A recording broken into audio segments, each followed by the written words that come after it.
let's just start with the origins of Sentebale. What was the point? What was the aim of setting it up? Well, first of all, thank you so much, Trevor, for having us here on behalf of the entire Sentebale organization, 540 strong. This is an opportunity for us to just set the record straight and also talk about the future of Sentebale. But where did it begin? Sentebale started as a very urgent response to the urgent need for those who were impacted by HIV and AIDS in Lesotho to be taken care of. Prince Harry and Prince Seeiso thought that they were uniquely placed to respond to the needs of orphans and vulnerable children, and this was in 2006. Lesotho is a very small country that's within South Africa itself. But as you roll on to 2024, the issues in Southern Africa are actually quite different. HIV and AIDS is no longer a death sentence. Yeah.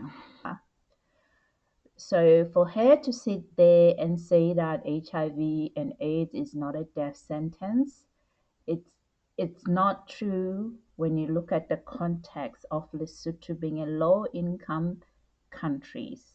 There are many countries like Lesotho, but as we looked at Lesotho itself, the mortality rates of HIV/AIDS related death is higher than any country in Africa. Okay, it's 2.43 per thousand. The rate of mortality related to HIV/AIDS is 2.43 per thousand people. Okay, so we just can't have her going on with this statement. It's misleading. It's just just listening to her, I think she was never a good choice for this organization. So Sentebale's mission is not a branding; it's a lifeline for this community, and her conduct, turning an internal governance issue into full-blown media war, using inflammatory language without evidence, refusing to collaborate, and deflecting responsibility. Yeah, to me, this revealed a profound lack of leadership judgment. And so our organization is really looking at those other elements in the ecosystem that affect the health and well-being of young people. And so at Sentebale, we're focused on health, on wealth, and on climate resilience of young people in Lesotho and Botswana. Okay, over time So she's going back to this issue that I have with a lot of these organizations, the NGOs, where the mission is so broad that even to measure outcome would be so difficult. How are they going to measure wealth, health, and climate resilience? The only reason why Sentebale had been so successful for so many years is because it had a very specific mission.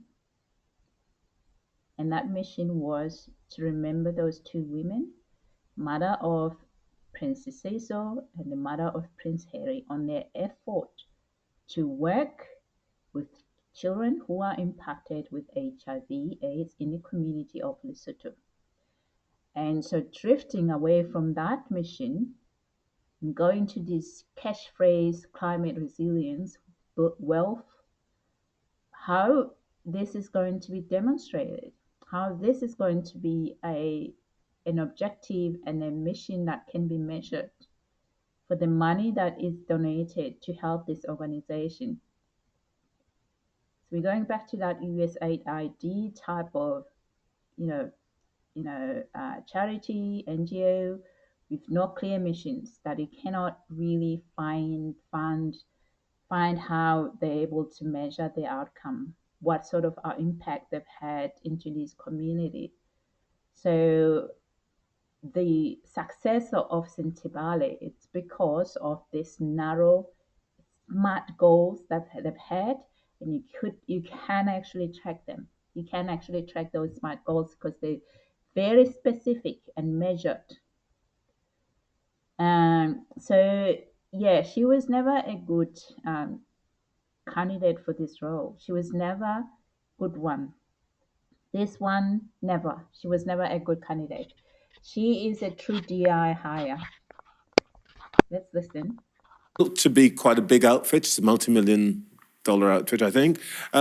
You were on the board for 6 years, and you've been more on board more recently. Sophie, let me start with you. When you came back as chair in 2023, what did you think was going wrong? Now, I'm going to answer this very frankly, but I just want to say normally I wouldn't want to discuss family business in this way in an open forum. But here we are, and I'll do my best to be frank in my disclosure. So when I arrived in July in 2023, of course, the first thing you do is you open the annual report, you look at the board minutes to see what it is going on in the organization. When you look at the I did a 7-year historical review of the financials, looking at our costs and looking at our revenue, so income. It was pretty obvious to me that we had lost quite a number of corporate sponsors, we'd lost some families, and we'd lost individuals who were donating to the organization. And there was quite a significant correlation between the time the organization started to see a departure of sort of major organizations and Prince Harry's departure from the UK itself. When you look at the board minutes, though, there is no discussion about what's happening with respect to some of our most significant funders. And then when you discuss with the senior executive team and ask why there isn't a conversation about this, the answer is it's really difficult to have this conversation because the instruction was it's an uncomfortable conversation to have with Prince Harry in the room. So let's be honest here. Donor engagement doesn't collapse just because someone crossed the Atlantic.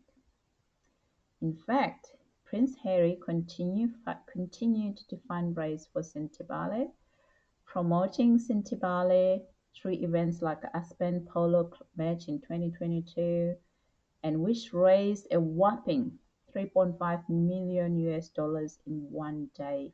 So to me, that kind of commitment doesn't scream a disengaged person from the charity.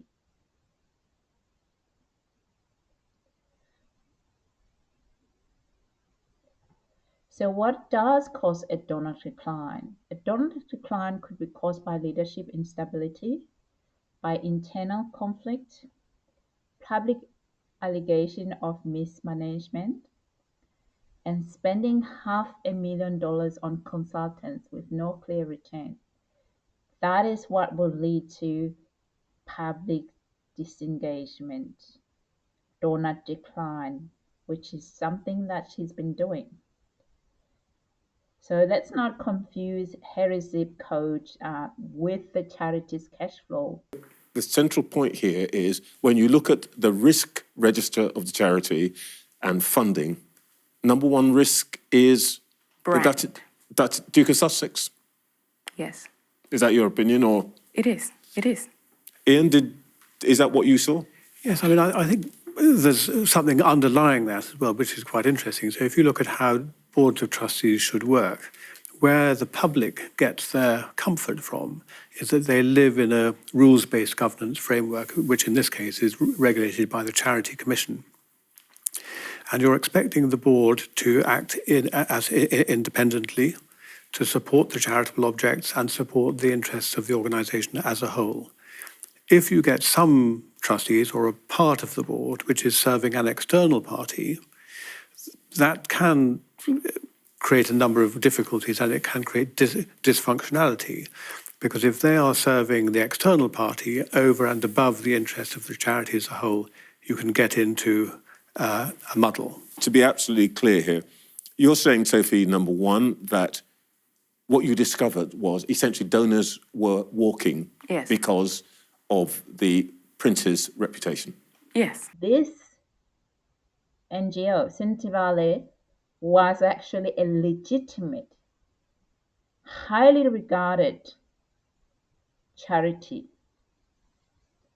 Now, under this Dr. Sophie Chandauka's leadership, who got her qualification, honorary, title for her work in diversity, this reputable institution, this charity, is now at risk of becoming another buzzword-laden platform with no clear anchor, and that, to me, is dangerous. And also, just her saying that Prince Harry is the #1 risk to Sentebale brand. Let that sink in, people. The same Prince Harry who co-founded the charity, who raised millions, who continue to contribute to this charity, including part of the proceeds of the sale of the spare, went to support Sentebale. He has been personally involved on the ground. Now suddenly he's a liability. This is actually the same narrative that a lot of tabloid papers that are against Harry and Meghan push every time.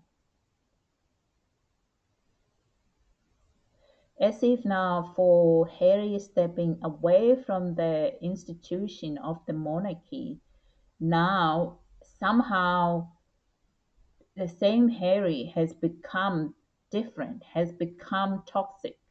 They want people to believe this crap. It's not true. Again, it's not true.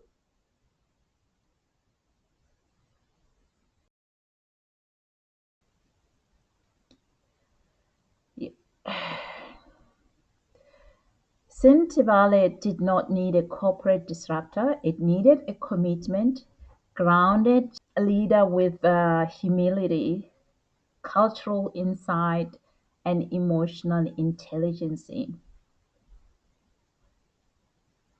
But unfortunately, what it got was ego over empathy and rhetoric over results.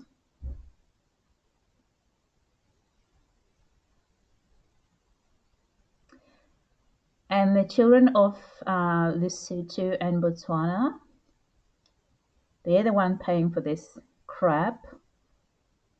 I'm sorry, but this is crap. Okay? But we're going to listen. To be absolutely clear here, you're saying, Sophie, #1, that what you discovered was essentially donors were walking because of the prince's reputation. Yes. Let me put to you what some of the members of the board had said about essentially these allegations. Sky News spoke to Dr. Kelele Leratoli earlier on this week, and she said, I've been in all the meetings, conduct of the board has been one of respect for each other.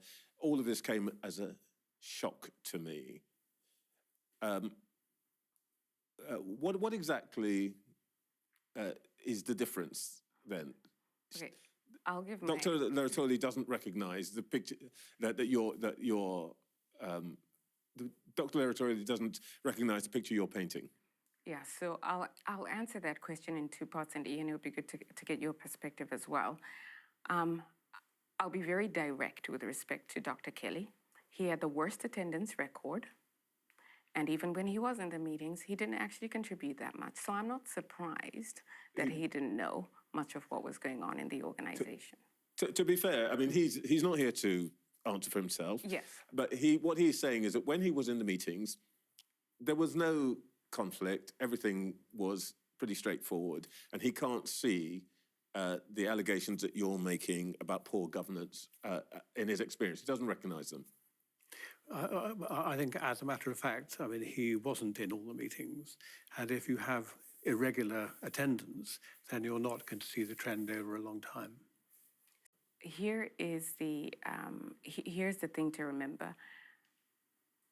There were meetings definitely where Dr. Kelly was not present, and there was belligerence, and there was an insistence on, raising of topics that were not even on the agenda of the day. An example might be Prince Harry decides on a specific occasion that he wants to appoint an individual to the board with immediate effect without having talked to me. It's not on the agenda. And somehow everybody's just supposed to tolerate that. He being here, Prince Harry? Yes, Prince So Prince Harry comes into the meeting and says, I want to appoint somebody as CEO. As a board member, as a trustee with immediate effect. His proxy on the board says, yes, I second that motion. The third proxy on the board says, welcome to the board, Brian.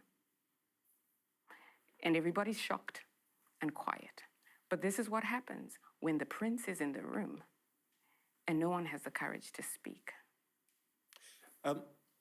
Well, speaking of not having the courage to speak, another trustee, Baroness Chalker of Wallasey, served as a trustee for 20 years, described you as, I'm quoting here, almost dictatorial. Change is hard for some people. Let me just put it that way. I think what we had here was a board that had overstayed by even Charity Commission guidance. Most of the members of the board, when I came back in July of 2023, had been on the board when I left. This is not how a properly run organization should work. You're not supposed to be on a board for past 9 years.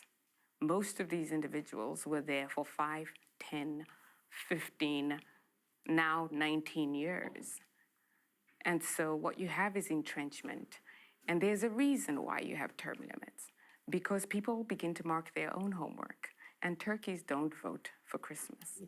And so here I come talking about transformation and innovation and fresh ideas. What do you think the response might be? What you see. And now the tone of the language being used by this woman, Dr. Chandauka, is echoing the same tabloid narrative, the same royal MAGA narrative about Prince Harry and his wife Meghan. You know, after she herself failed to secure donor trust and after she alienated her board and also being asked to step down, she says she's got a nerve to say to the entire world that Harry wanted to appoint people to the board without discussing it with her. That there was a belligerency and lack of courage from trustee who wouldn't challenge him. But here is the contradiction. She's accusing others of being silent followers while accusing Dr. Kelelo Orotolo, a long-serving trustee, of being disengaged simply because he disagreed with her. My goodness. He called her claims false. Her response that he didn't attend meetings or contribute at all. But others, including Baroness Chalker, described Dr. Chalker's own leadership as dictatorial. So who was really shutting people down? Claims that they violate Charity Commission as best practice. But here's the truth. I mean, staying for longer on a board is not a governance breach. It is a risk factor. It's not a violation. You know, if a long-serving trustees were ineffective when doing proper job, why not lead a structured succession plan instead of sparking a chaos? So Ian said people were serving external interest, but they didn't offer any evidence. Who was actually serving external interest in this case? Question mark. She criticizes Harry for appointing people, yet allegedly she tried to push through a 300,000 salary for herself in a voluntary role. She accuses others of ignoring proper governance. Yet there are allegations she tried to alter meeting minutes, that she actually altered them. Those are allegations. And that was not even addressed in this interview. Would have happened. You said that Prince Harry wanted to, I'm quoting here, force the failure of the charity. Why on earth would he want a charity he founded in memory of his mother to fail? I mean, that's he would have some justification for feeling hurt at allegation. To be honest, it's a last resort. Really, what Prince Harry wanted to do was to eject me from the organization, and this went on for months. It went on for months through bullying, harassment. I have documentation. There were board meetings where members of the executive team and external strategic advisors were sending me messages saying, should I interrupt? Should I stop this? Oh my gosh, this is so bad. In fact, our strategic advisor for fundraising then sent me a message saying she wouldn't want to ever attend any more board meetings or bring her colleagues because of the treatment. When that failed, Prince Harry started to brief, and his team, sponsors that I'd been speaking to against me and the charity, because that is a sure way of getting me out if it's seen as though I'm not being successful in my fundraising efforts. This is about Dr. Chandauka needing someone to blame.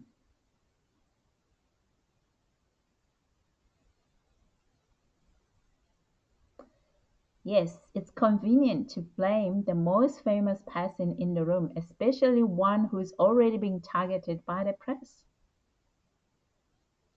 But let's be honest, you don't destroy a charity just to protect your ego. And you don't co-found organization with a childhood friend, serve it for nearly 20 years, and then decide to sabotage it. Prince Harry and Prince Seeiso were reportedly devastated to leave. They didn't walk away because they were at fault. They walked away because the mission was no longer safe in the hands of its current leadership.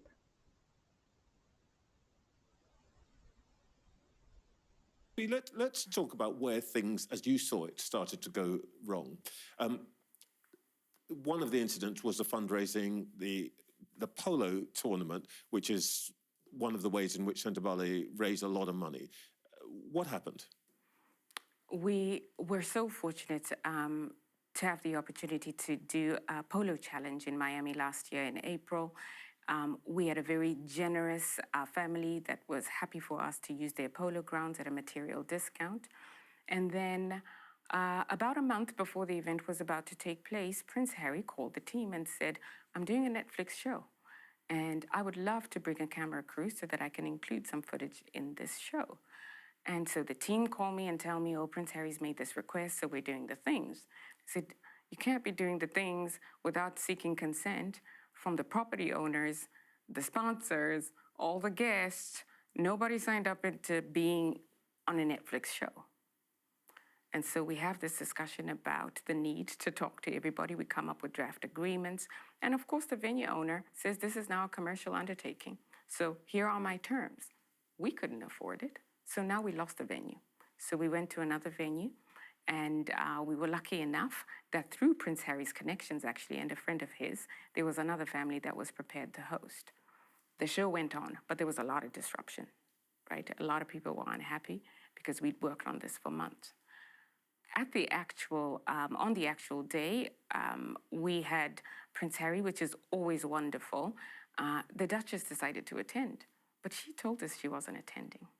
And she brought a friend, a very famous friend. So you can imagine all of the activity that goes with these additional amazing people. We're excited about it. We would have been really excited had we known ahead of time, but we didn't. And so the choreography went badly on stage because we had too many people on stage. The international press captured this, and there was a lot of talk about the Duchess and the choreography on stage and whether she should have been there and her treatment of me.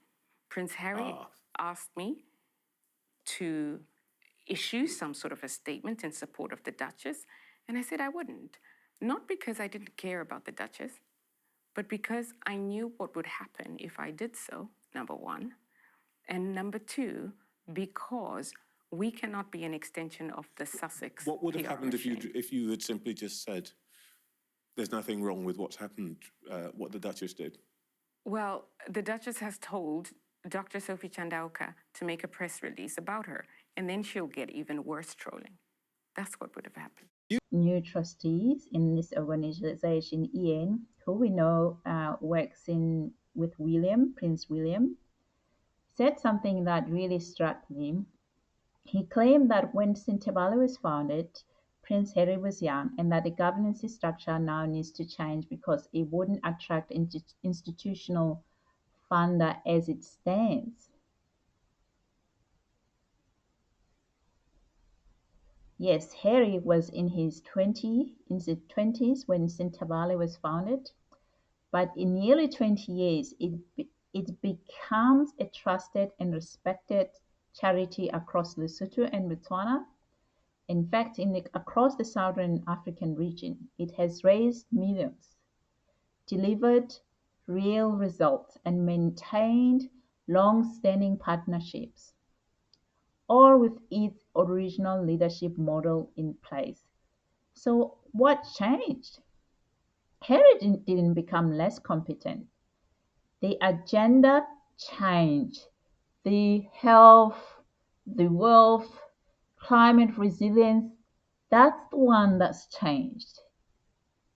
The new framing that the charity needs to modernize governance to attract big donors sounds noble, but it raises a troubling question. Is this about good governance, about sidelining the founders to hand control to new players aligned with external interests?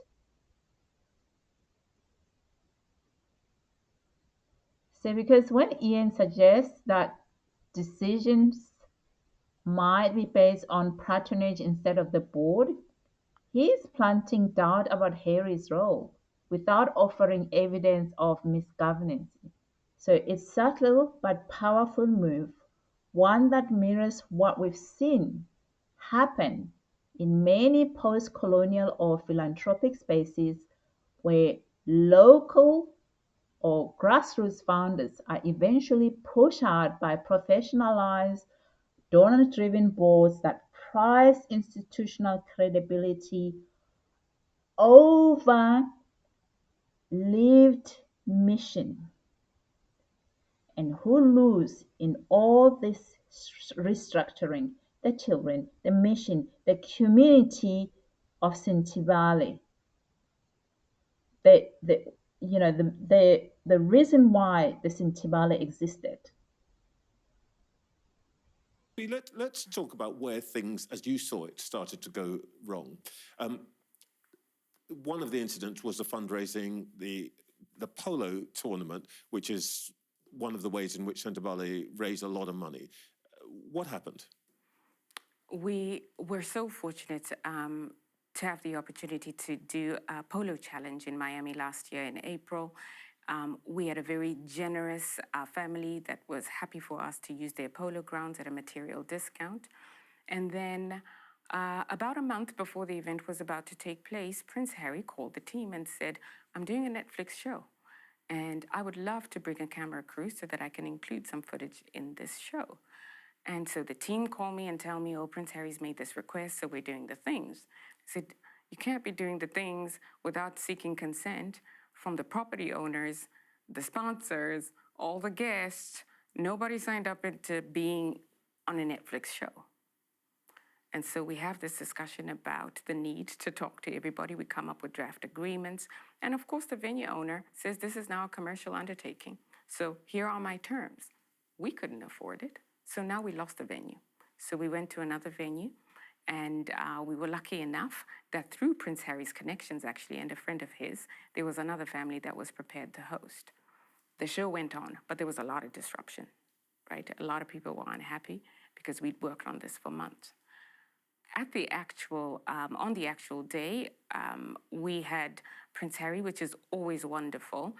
The Duchess decided to attend, but she told us she wasn't attending. And she brought a friend, a very famous friend. So you can imagine all of the activity that goes with these additional amazing people. We're excited about it. We would have been really excited had we known ahead of time, but we didn't. And so the choreography went badly on stage because we had too many people on stage. The international press captured this, and there was a lot of talk about the Duchess and the choreography on stage and whether she should have been there and her treatment of me. Prince Harry asked me to issue some sort of a statement in support of the Duchess, and I said I wouldn't. Not because I didn't care about the Duchess, but because I knew what would happen if I did so, number one. And number two, because we cannot be an extension of the Sussex What would have PR happened machine. if you had simply just said, there's nothing wrong with what's happened, what the Duchess did? Well, the Duchess has told Dr. Sophie Chandauka to make a press release about her, and then she'll get even worse trolling. Dr. Chandauka claimed that during Polo fundraiser, an event where Prince Harry's presence was welcomed, Meghan attendance caused disruption. According to her, Meghan said she wouldn't attend, then showed up with a celebrity friend. That celebrity friend we know is Serena Williams, causing tension and a very bad on-stage moment. This woman, oh gosh. Now let's think about this. A woman she shows up at an event to support her husband, a charity he's dedicated nearly 20 years to, and it's framed as disruptive. There is actually more than just a hint of bias in this framing. It mirrors how Meghan has consistently been treated in the media. Her presence seen as intrusive, her silence as suspicious, and her participation as overbearing. And now, Dr. Chandauka is using the same framing. Instead of recognizing the value of high profile support, she paints it as interference. And the value of having Netflix, which will then showcase to the entire world that of this event that helps bring about awareness around the mission of Sentebale.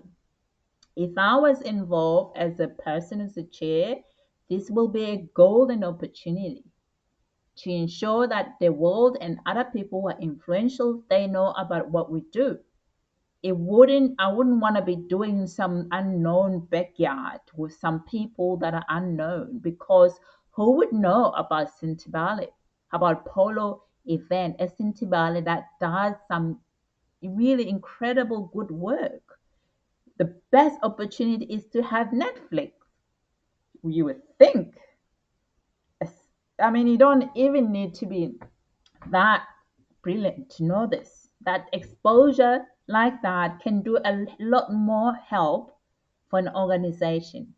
But Dr. Sophie Chandauka again, she is now a free publicity like Netflix. She now thinks that was a biggest problem.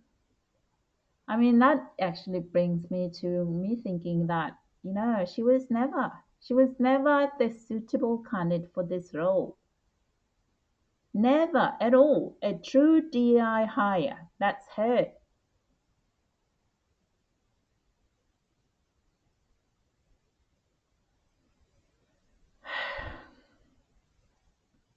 Then she claims Harry asked her to issue a statement saying that Meghan didn't interfere, and she refused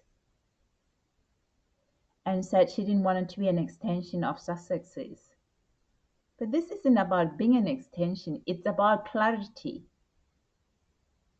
If there were damaging headlines, a brief clarification could have protected the charity. Her refusal became a headline itself. Perhaps the most explosive claim is that Dr. Chandauka said Harry wanted Sentebale to fail as a last resort, just to force her out. That's not just emotional, but this is illogic, people. Why would a founder sabotage a charity he built in the memory of his mothers?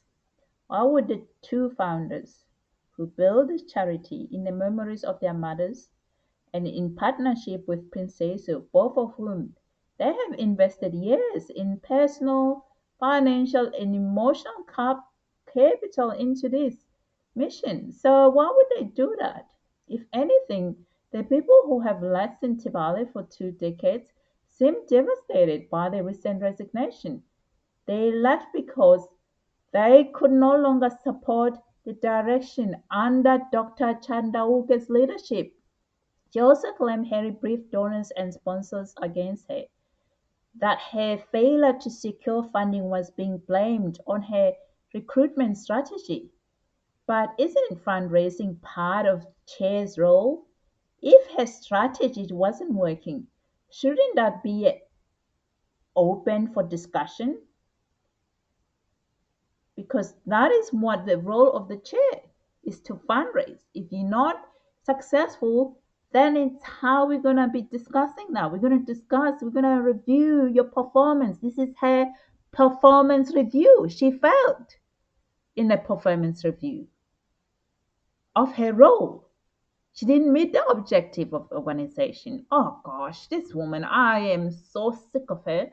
Okay, but anyway, let's continue. She also said that the press release by Prince Harry without informing her or the executive director, and she frames this as a form of institutional bullying and claiming it affected 540 employees. Yeah, that number alone raised eyebrows. Sentebale staff is not known to be that large, but more importantly, since when is the press release clarifying governance decision considered harassment? If anything, it was an attempt to bring transparency to a leadership crisis that was already leaking into the media. And this is the core issue.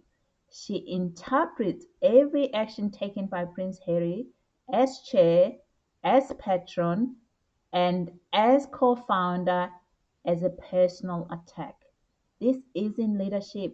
This is personalization of power, a public campaign to shift blame, and the refusal to accept that multiple stakeholders, trustees, co founders, even donors, no longer had confidence in her approach.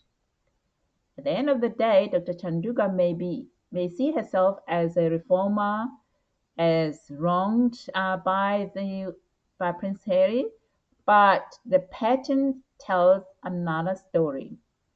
Failed strategy, fractured governance, and a public campaign rooted more in grievances than accountability. This isn't just about Prince Harry or Meghan or Polo matches. It's about the heart of a charity that once saved lives, now lost in ego, headlines, and boardroom power plays. So let's bring it back to the mission and leave the personal politics behind. She says that Prince Harry's reputation has caused donor decline and his involvement undermines board independence. Now, I'm going to dispute this. Prince Harry co-founded Sentebale and has consistently raised millions, including a £3.5 million in a single 2022 Polo event. Former trustees and co-founders Prince Seeiso publicly supported Harry's leadership and resigned with him, this showing alignment and not rejection. Blaming Harry shift attention away from the failure of a newer leadership to retain donors and sustain trust. She's saying that there was a decline in donors due to Harry moving to America. Since Harry relocated to America, finding support, uh, she says the funding support for the charity has dwindled. We dispute this because financial reports show strong fundraising after Harris actually moved to America. Successful polo events and continuous sponsorship, including the proceed from space and other efforts. Yeah, dollar loss correlates more with leadership instability and the breakdown in board cohesion during her tenure, not with Harry. Harry worked with regulator and briefed donors to push her out. That's what she said. I mean, she claims that Harry conspired with external actors to force her resignation and undermine her leadership. I dispute this because these are serious accusations with no public evidence. Trustees like Dr. Kelelo Ratoli dismissed her claims as false. If Harry wanted to remove her, he had the options of internal escalation of disengagement, not public protest or and resignation. If he wanted her gone, he had everything in his disposal to get rid of her. Internal escalation within the organization and disengagement. He wouldn't have done a public protest and resignation. That's not how Harry would have done. This is not true. Again, we have to reject this claim. She's lying. And she claimed she was mistreated because she's a black woman. She claimed she faced misogyny, whatever, whatever the name she claims to have. Okay, I'm getting even annoyed at this point, but let's continue. You know, this language should not be used lightly, really. Let's be honest. There's no public records of discrimination, comments, or behavior.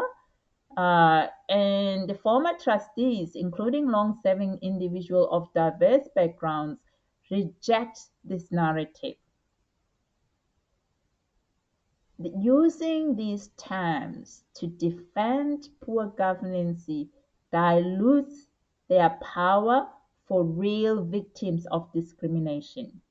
This is why I get so annoyed with these people who uses these uh, words about racism, discrimination, because it actually diminishes that and it dilutes its power when actually there is discrimination for real victims of it, not her.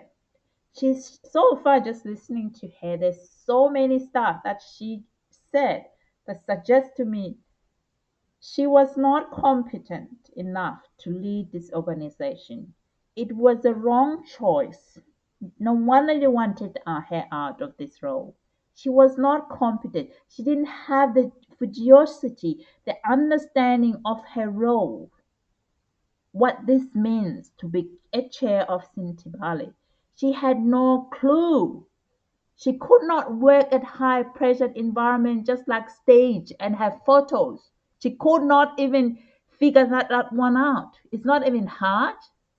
You know, Megan had to even call her out and say, come on this side many times to move. I mean, really, what is she on about? Oh, gosh.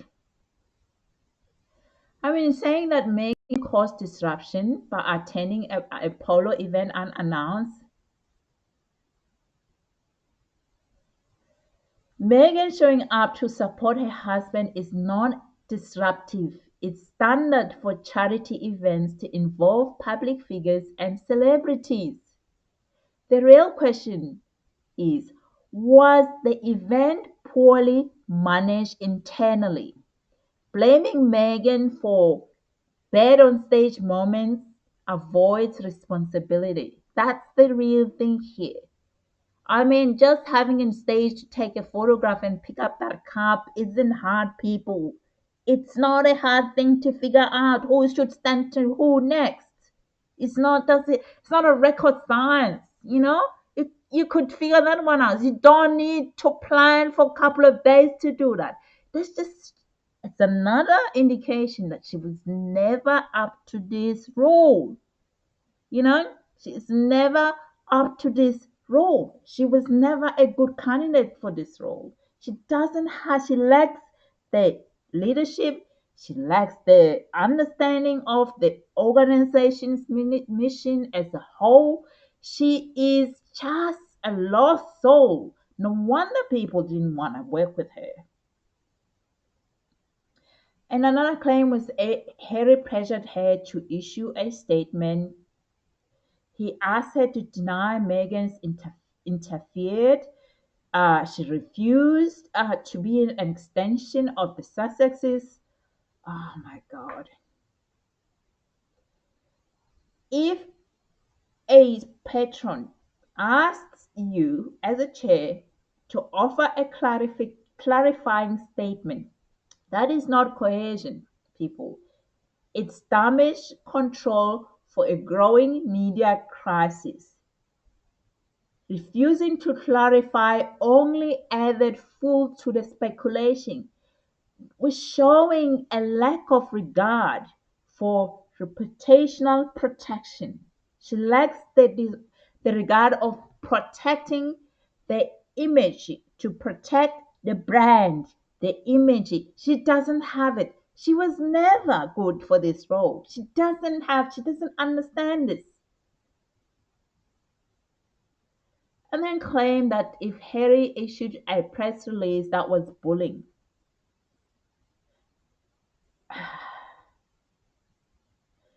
The press release was a governance update, not a personal attack. Transparency is very much important in non-profit governance. It's not a harassment being transparent. Why she has to see herself as a victim? I mean, saying people overstayed for over 9 years. I mean,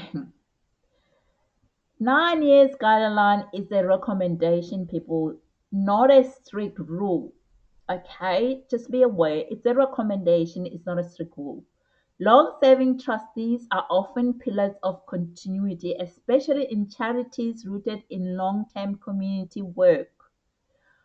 No evidence was presented to prove to all of us that the trustees acted on behalf of external interests. She hasn't produced any evidence.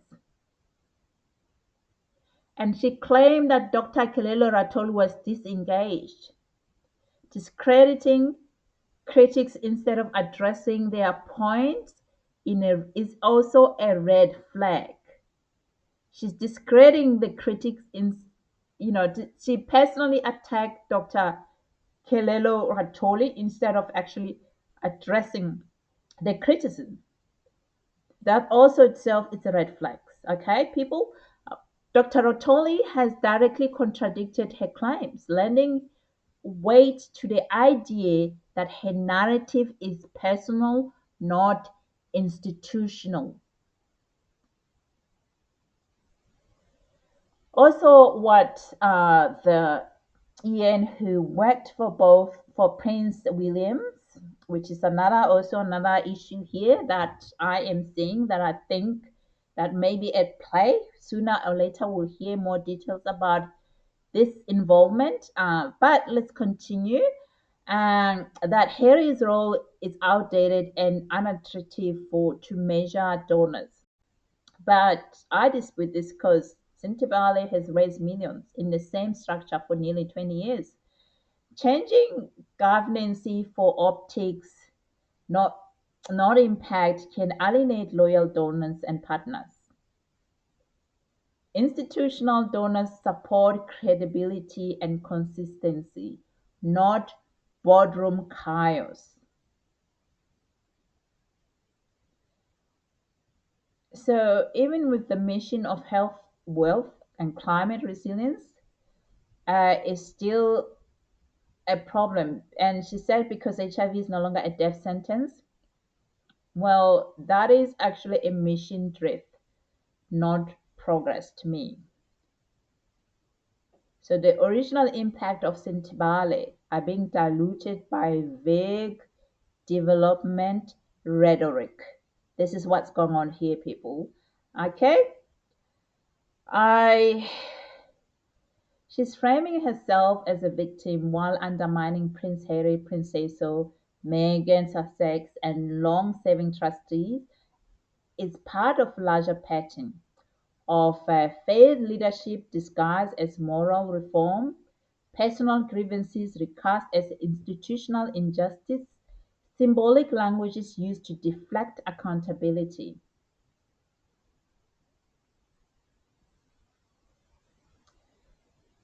This is what I think about this woman, and I think we're going to hear a lot more about her. So, Lesotho related death, AIDS related death in Lesotho. In 2021, Lesotho recorded an HIV mortality rate of 2.43 deaths per thousand population, the highest in the African region.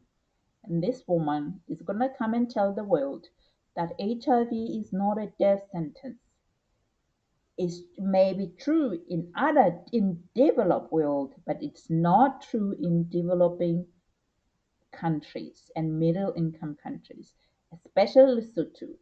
The death rate is the highest in the African region. Death mortality rate due to AIDS is 2.43 deaths per thousand population. And let that sink in, people. See, mission drift. No wonder the organization had no trust in her.